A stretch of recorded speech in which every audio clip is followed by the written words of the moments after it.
Hello people of YouTube, Crit Capital back here to bring you another Vanguard deck profile. What you see here is my Timely Gear Chronicle deck.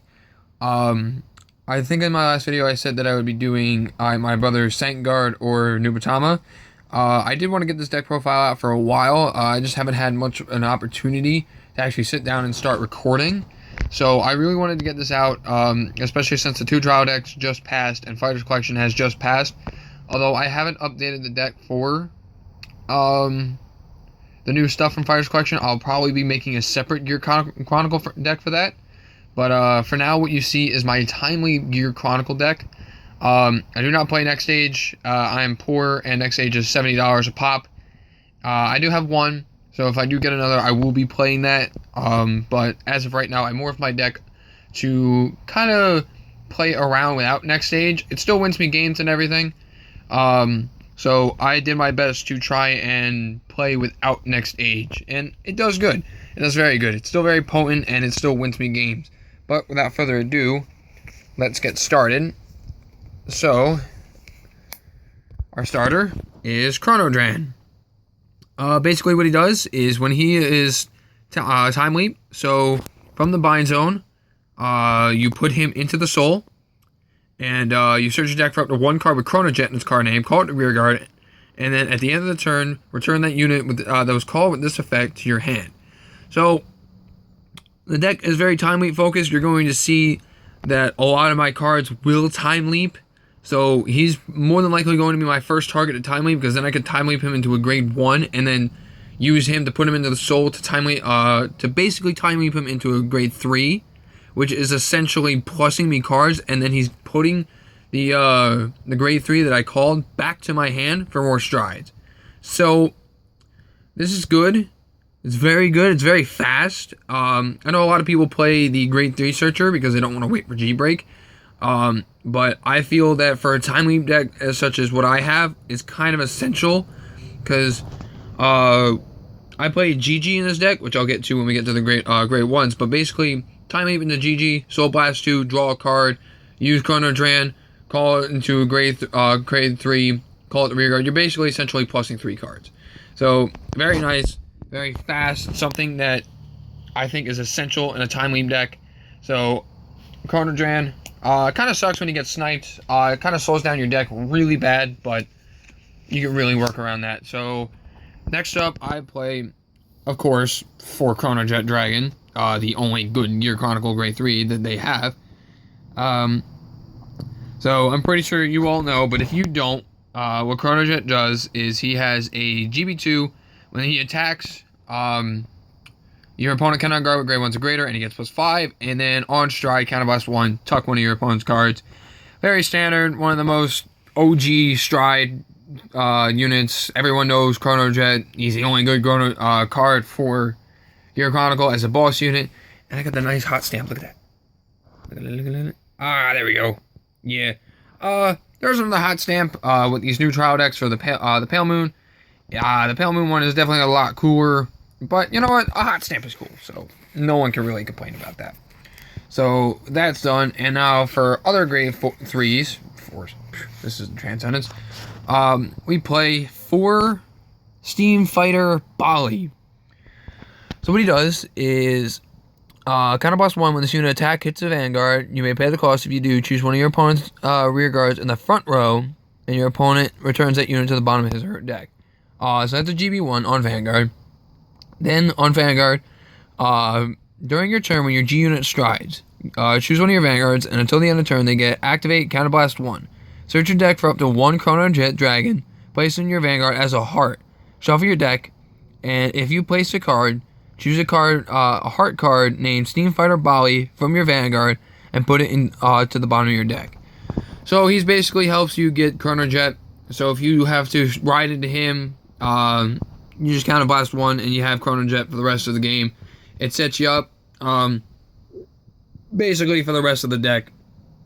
So there's really no other good option for Gear Chronicle besides this guy. This is what you want to play. He came in at set 4. He is a rare, but he's really easy to get your hands on. So you play 4 of this, and you play 4 Chronojet. Nothing really else tops that combo. Alright, so on to grade 2s. I play 4 History Maker Dragon. So basically what this guy does, he came in the trial deck. As you can see, I have 2 hollows and 2 regular, but I play 4 of them. What he does is Counterblast 1. When this unit attacks a Vanguard, you may pay the cost. If you do, choose one of up to one of your opponent, one of your other rear guards. Sorry about that, guys, and time leap it. So let me just explain real quick, just in case you don't know what time leap is. Time leap is when you choose one of your units, you bind it, search your deck for a grade higher, and call it the rear guard. There is a little thing called permabind. So if the card that you called from the time leap gets removed from the field, the bound card will have nothing to return from, so the card will be permanently bound. So you have to keep your eye on that. That does happen a lot in this deck, but it doesn't really hinder Gear Chronicle. But yeah, he's basically your big combo maker as a grade 2. You kind of want to see him on your field a good majority of the time. But if you don't, it's fine. You can still do some good combos, but you really want to see this guy a lot. He is your big money maker as your grade 2. Counterblast 1 for a time leap is very nice. Now I play 2 from the new trial deck, Steam Maiden Mariana. So basically what she does is when she's placed on rear guard for GB1, she gets +4. So I play her at 2. Basically, so essentially I can have 5 upstream. Because basically what I'll do is I'll time leap into her, and she'll get another 4, so making her 13, just kind of like upstream. So she's very good at setting up columns, and she's a good option to time leap into if you want to keep your cards from being permabind instead of keep going into upstream, because upstream will cause you to permabind a lot. So yeah, that's that. And speaking of upstream, I can explain that now. 3 upstream dragon. I used to play it at 4. I knocked it down to 3 for a Mariana. But basically what he does is for a GB1, when he attacks, you may give him +4,000. If you do, put him to the bottom of the deck, search your deck for a grade 1, call it the rear guard as rest, and shuffle your deck. So there's a little combo I like to do, especially with the stride. So basically you swing with upstream for 13, put him back to your deck, call it a GG, Soul Blast 2, draw a card, time leap GG back into upstream or Mariana, and then there are another 13k attacking column. So it's very nice. Also backed with the 8k vanillas that I do play for grade 1. It makes 21k golems. So sorry about that. Very nice, very powerful, good setting up columns, and it's good getting you your draws. And now for our last grade 2 is Steam Knight Caliban. Funny name. So basically what it does is when you place it on rear guard, you choose one of your opponent's unit and tuck it. And then they choose a unit with a grade less and call it the rear guard. So that's very good in early game because he can snipe starters. Because if you rewind a starter at grade 0, there's nothing less than grade 0, so they have to put it back to the bottom of the deck. They can choose to shuffle, so they will do that a lot. But yeah, he's good for sniping starters, getting rid of pesky grade 2s, grade 1s that you don't want. So a very nice card. There is a combo that you can do with him to essentially make the -1 card. I kind of forget how to do it, but yeah, he's a very good card. Very useful. I would play him at more, but I kind of want to keep this deck a little more time leap and power focused. But he's good to find. I do want to apologize for the shakiness of the video. I kind of can't use my tripod currently where I'm located, due to the fact that I don't have enough room. But yeah, I'm just want to apologize for that. So now I play 3 Time Break Dragon. Is a new card from the trial deck. Basically what he does is when he is placed on rear guard from hand, choose up to one of your units and time leap it. So he's basically one of the cards that I like to use for Chronodran. So I could just basically place him from my hand and time leap Chronodran into to GG, and then use Chronodran to set up into Chronodran Dragon. So it's very good because it does help me. I kind of wish it wasn't just placed on rear guard from hand, but then again that'd be kind of broken in a sense, especially with Chronodran. So it's a very nice card to have. Keeps my deck going. And even if I don't have Chronodran on the field, I could still time leap another grade 1 into History Maker or upstream. so I can start doing grade 2 stuff. So I like this card a lot. It's very good. Play him at 3. Next up, I have 3 of the Stride Fodder. Nothing really needs to be said. This is a very Stride-focused deck, as are all Gear Chronicle decks. So you do need this card. And plus, if you don't feel like wasting your time and wasting a counterblast with Bali, if you have him in hand, just call this thing, drop Bali, and find Chrono Jet. So, good card, very standard. Nothing else needs to really be said. Now I play 2 Steam Skara GG. I don't know what a Skara is. But, what she does is Soul Blast 2, when this unit is placed in a rear guard, you may pay the cost if you do draw a card. So I do play the draw trigger. So you put that in the soul a lot. Chrono Trans going in the soul.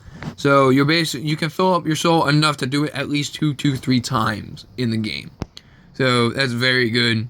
And you can do it very consistently too with Chrono Dran, Upstream, the Strides. Like, you can find this card a lot. A lot of people play her at 3.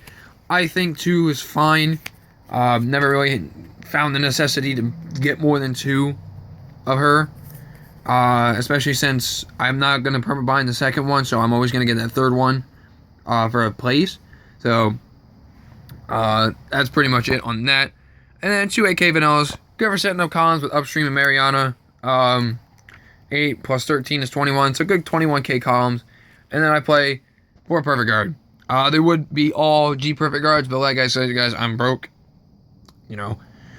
The G Perfect Guard recently shot up in price when I was looking in the market to getting them, and unfortunately, I'm not willing to drop that kind of money just yet. But 4 Perfect Guards, regardless of the Perfect Guard, it's fine. The deck honestly doesn't counterblast as much as you think, and you'll be pretty set throughout the rest of the game, because you're not going to be doing all the counterblasting all the time. So 4 is good. 4 is like the best thing you could do in any deck. So 4 Perfect Guards, that is that. And now, for triggers, I play 4 Crit. Pretty standard. They do nothing. I would play Heart Thump Worker, but, you know, he recently shot up in price too. So that's that. I play 4 stand triggers. Yes, I do play Rainbow. I play Wakey Wakey Worker.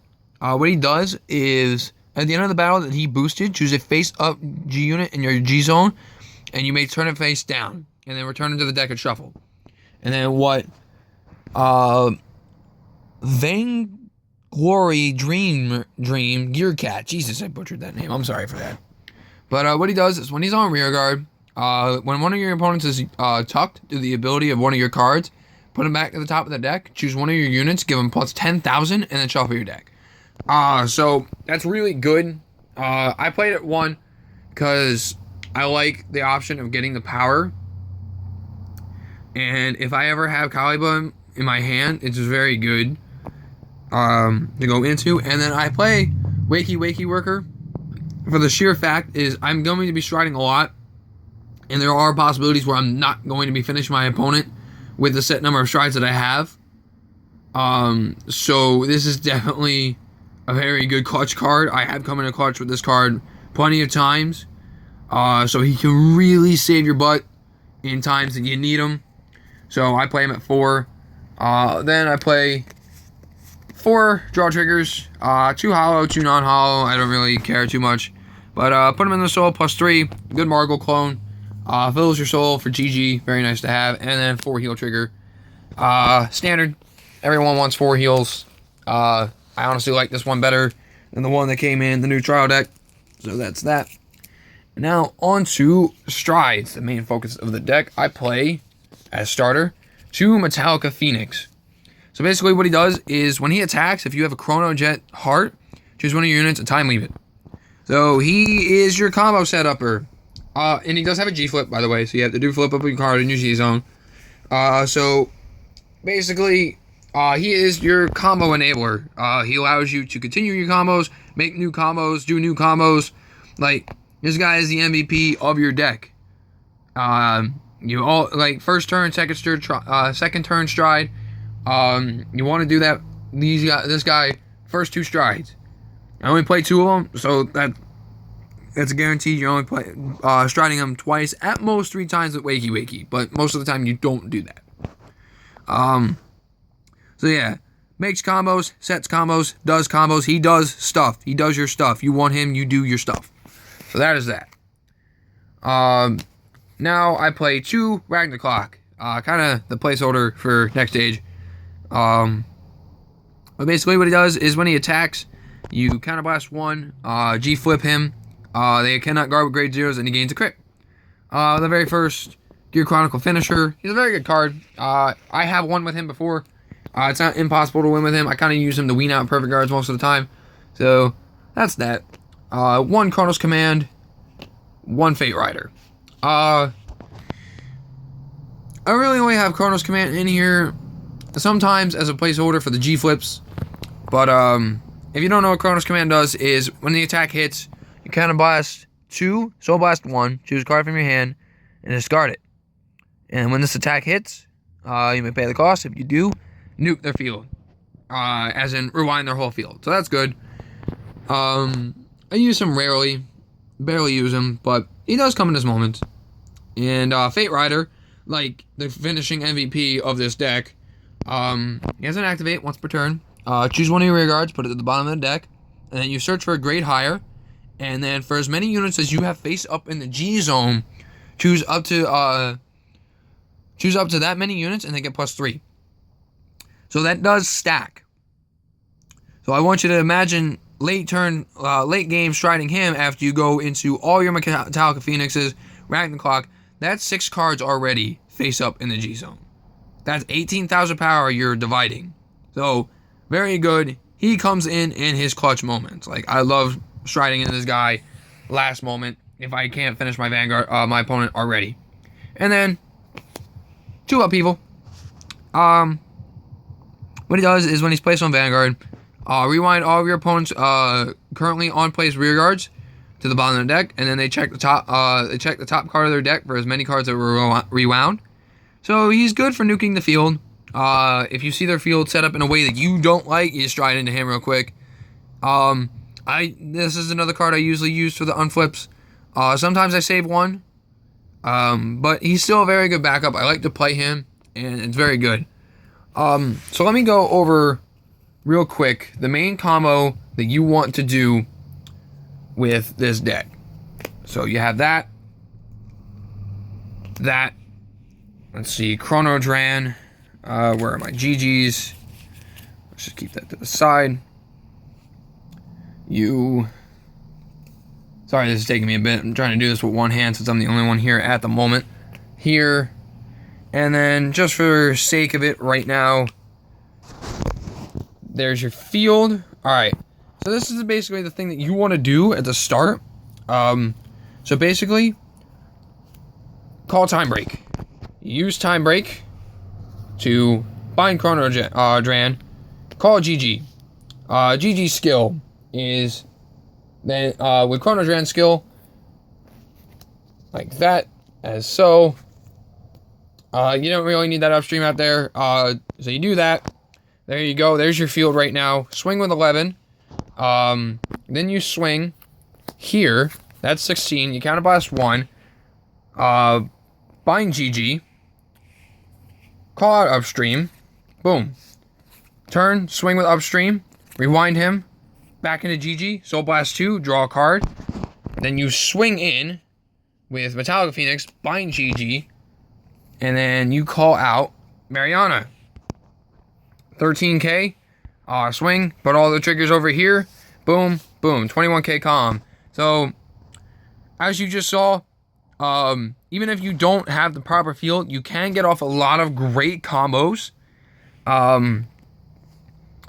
Essentially, at the end of basically every attack, every turn, if you have your field up and right, you should at least get off to 4 to 5 attacks every turn. Sometimes I can get 6. That's just how much my deck likes me. But that is all, guys. Like I said, I'm really sorry for the shaky camera. I don't have enough room to put down my tripod. Currently we're unseated, so I do apologize for that. But that is my Gear Chronicle Time Leap deck. I do hope you guys enjoyed. We will be getting out another deck profile as our next video. Not sure which one just yet, but that is all. I hope you guys enjoyed watching. Like, share, and subscribe, all that stuff, and we will see you next time.